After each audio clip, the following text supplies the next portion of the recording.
Hi friends, நீங்கள் பார்த்துட்டு இருக்குது நம்ம கதிரப்பண்ண யூடியூப் சேனல் தான் பார்த்துட்டு இருக்கீங்க. நம்ம தொடர்ந்து வேலைவாய்ப்பு செய்தியில் கொடுத்துட்ருக்கோம். அதோட கண்ணு தான் இன்றைக்கி பார்க்க போகிறோம். இன்றைக்கி என்ன மாதிரி வேலைவாய்ப்பு கேட்டிருக்காங்கன்னா, பனியன் கம்பெனியில் பெண் பணியாளர்கள் வந்து அதிகமாக கேட்டிருக்காங்க. அனுபவம் உள்ள அனுபவம் இல்லாத அனைவருக்குமே வேலைவாய்ப்பு. வயது வரம்பு பார்த்துக்கிட்டிங்கன்னா 18 வயசுலேருந்து 35 வயசுக்குள்ளே தான் எடுக்கிறோம். தயவுசெய்து 35 வயசுக்கு மேலே வந்து தயவுசெய்து யாரும் கால் பண்ண வேண்டாம். 35 வயசு வரையும் நம்ம ஆள் எடுத்துகிட்டு இருக்கோம். அதிகபட்சம் 37ங்க, 2 வயசு வந்து ப்ளஸ் பண்ணி எடுத்துக்கலாம். அதுக்கு மேலே வந்து எடுக்க மாட்டாங்க. 37 வயசுக்கு மேலே உள்ளவங்க தயவுசெய்து கால் பண்ண வேண்டாம். ஆண் பணியாளர் இருந்தாலும் சரி, பெண் பணியாளர்கள் இருந்தாலும் சரி. பெண் பணியாளருக்கு வந்து அதிகமாக முக்கியத்துவம் கொடுத்து பனியன் கம்பெனியில் ஆள் எடுத்துகிட்டு இருக்காங்க.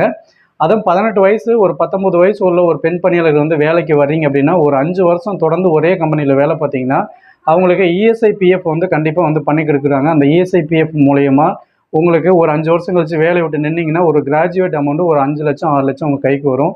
உங்கள் மேரேஜுக்கு வந்து இது ஒரு யூஸ்ஃபுல்லாக இருக்கும். கண்டிப்பாக இந்த ஒரு வேலையை இப்போ யூஸ் பண்ணிக்கோங்க. என்னோட